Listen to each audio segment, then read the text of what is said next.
কেউ চাঁদাবাজি না করার জন্য, কেউ চাঁদাবাজির দিকে না যাওয়ার জন্য। দখল বাণিজ্য বলেন, চাঁদাবাজি বলেন, অবৈধ কাজকর্ম বলেন, সকল থেকে বিরত থাকার জন্য আপনার প্রধানমন্ত্রী তো বলে দিয়েছে। আমাদের বিভিন্ন, বিশেষ করে দেখতে পাচ্ছি আমরা এই যে জেলা প্রশাসক বলেন, আপনার সিটি কর্পোরেশন প্রশাসক বলেন, আইন শৃঙ্খলা বাহিনী বলেন, সকলেই বলছে।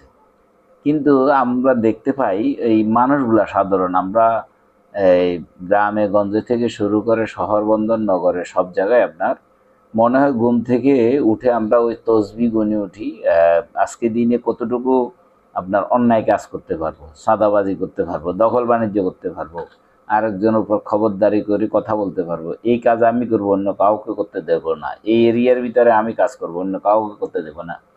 তো এগুলো হচ্ছে যে কি ব্যক্তি ব্যক্তি বিশেষে কোনো দল টল না। দল হলে তো বেশি আসে, স্বাভাবিকত করতেছে মেম্বার বলেন, চেয়ারম্যান বলেন, এগুলাতে। এখন যেহেতু আপনার আওয়ামী লীগের মেম্বার চেয়ারম্যানরা ছিল, এখন আর মেম্বার চেয়ারম্যানরা নাই। তবে কথা হচ্ছে যে এখন দল বিএনপি ক্ষমতায়, যে যাই করুক কোনো দোষ ত্রুটি হলে সরকারের ঘাড়ে দোষ যাবে।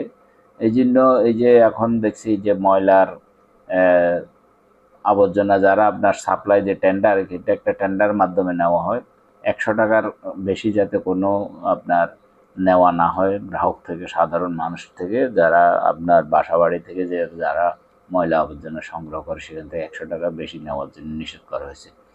তো এই ময়লা আবর্জনা টেন্ডার, যে একটা ওয়ার্ডের ময়লা যদি এক ব্যবসায়ী নেয়, টেন্ডার নেয়, একজন কন্ট্রাক্টে নেয়, তাহলে সেখান থেকে যদি আবার পাড়া ওয়ার্ডের কোনো নেতা যদি সেখান থেকে চাঁদা নেয়, তাহলে স্বাভাবিকত ওই লোকের আপনার তখন যাইয়ে কি করে 100 টাকার জায়গায় 150 টাকা ময়লা নিতে বাধ্য হয়।